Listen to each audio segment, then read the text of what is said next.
Olá, bom dia! Está no ar a primeira edição do programa Extra Classe, uma realização do Sindicato dos Professores do Estado de Minas Gerais, que em 2008 completa 75 anos de existência. Um espaço semanal dedicado a todos que acreditam na importância do debate sobre a educação para a construção de uma sociedade mais justa. A partir de hoje, temos encontro aqui na Band Minas, todo domingo, às 8h40 da manhã.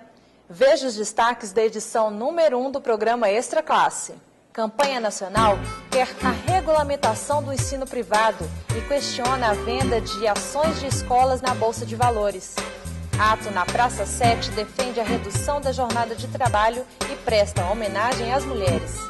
Centro de Referência do Professor é inaugurado na capital. É o que você vê agora no programa Extra Classe.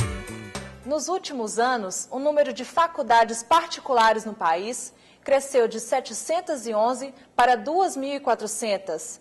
E segundo o INEP, Instituto Nacional de Estudos e Pesquisas Anísio Teixeira, o setor movimenta cerca de 15 bilhões de reais por ano no Brasil. Será que a qualidade do ensino superior também cresce na mesma proporção? E o que tem a ver o lucro com a qualidade na educação? Há 3 anos, Marcelo resolveu apertar o orçamento e transferiu o filho para uma escola particular. Para ele, o comprometimento de 10% da renda familiar é um investimento. É um investimento que vale a pena porque a educação é o princípio básico do desenvolvimento do país. Para defender a educação pública e a regulamentação da educação privada, foi lançada em 2007 a campanha Educação Não é Mercadoria, pela Confederação Nacional dos Trabalhadores em Estabelecimentos de Ensino, CONTEE, e que tem o apoio do Simprominas. A peça principal da campanha, um filme de 35 segundos, foi exibida nas principais salas de cinema de São Paulo, Rio de Janeiro, Porto Alegre, Belo Horizonte e Salvador. Na segunda fase, lançada este ano, a preocupação é com a mercantilização e desnacionalização da educação superior. Nós temos na nossa Constituição um artigo que diz: a educação é livre à iniciativa privada, respeitada as leis da educação nacional. E essas ações dessas empresas não estão sendo vendidas para outras instituições educacionais, estão sendo vendidas para acionistas. E os acionistas, eles querem que as suas ações valham muito, cresçam no mercado. O número de faculdades não para de crescer no país. Em 1996, eram 922 instituições de ensino superior, sendo 211 públicas e 711 particulares. Em 2007, o número de particulares saltou para 2.398, contra apenas 257 instituições públicas. Mesmo com apenas 10% da população brasileira entre 18 e 24 anos matriculada no ensino superior, o setor movimenta aproximadamente 15 bilhões de reais por ano, de acordo com o INEP, Instituto Nacional de Estudos e Pesquisas Anísio Teixeira. De olho nesse potencial e no aumento dos lucros, as instituições privadas estão abrindo o capital na Bolsa de Valores, atraídas pelas promessas de expansão e lucros ainda maiores. Nós sabemos que a educação superior, para ela ser de qualidade, ela precisa ser uma educação que associe o ensino, a pesquisa e a extensão. Uma educação de qualidade, ela não tem condição de ser uma educação muito lucrativa. Lucas, de 20 anos, estuda em uma faculdade particular e precisou trancar o curso por 6 meses por não conseguir pagar as mensalidades. Para ele é preciso criar regras para que as faculdades não se tornem um negócio. Ele acredita que a melhor solução ainda é aumentar o acesso às universidades públicas. Não adianta se ampliar a universidade privada, afirmando que o ensino público hoje não atende, sendo que a universidade privada também não atende, porque ninguém consegue pagar e acontece isso que acontece comigo, né, por exemplo. No programa de hoje, nossa entrevista é com o presidente do Simprominas, Gilson Reis. Gilson é coordenador estadual da Central dos Trabalhadores e Trabalhadoras do Brasil, a CTB, e especialista em economia do trabalho pela Unicamp. Está na presidência do Sindicato dos Professores desde 2006. Bom dia, Gilson. Bom dia. Um dos aspectos da campanha Educação Não é Mercadoria é debater o processo de mercantilização do ensino que está em curso no país. Como se dá e quais os impactos desse processo na educação brasileira? Olha, a primeira questão é que a mercantilização da educação ela vem ocorrendo desde a década de 60, final da década de 60, no período do regime militar. A partir dali, há uma decisão do Estado brasileiro e aumentar o processo de mercantilização e privatização da educação, que vem colocando a escola privada num outro processo que é de capitalização de recursos no Bovespa e nas várias bolsas de valores. Isso tem carreado milhões de reais para a escola privada.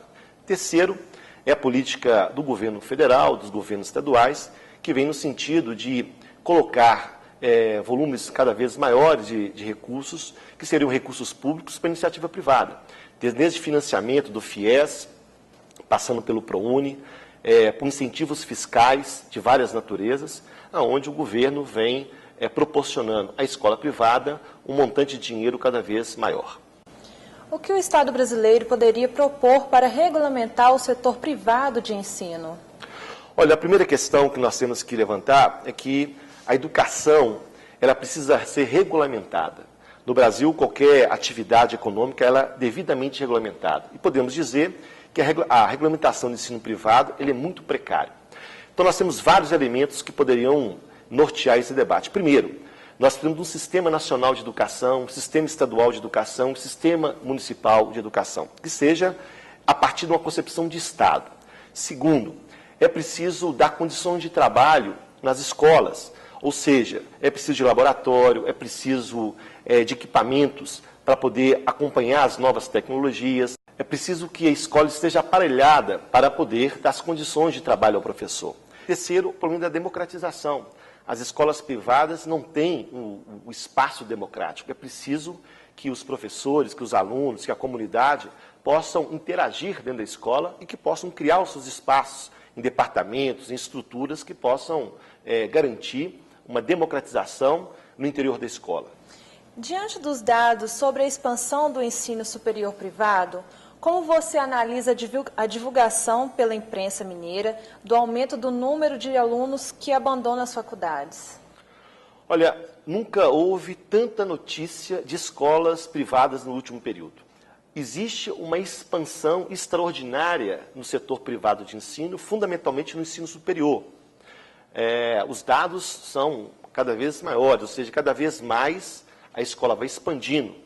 Isso diz respeito à observação nossa que cada esquina das cidades tem ali uma faculdade, um centro universitário, uma universidade. Então, o que existe, na verdade, é uma expansão do número de vagas e uma expansão da escola privada no ensino superior. Na outra ponta, existe um processo que é um processo social, onde parte desses alunos que estão ingressando na escola privada não possui as condições objetivas de poder arcar com as mensalidades, né?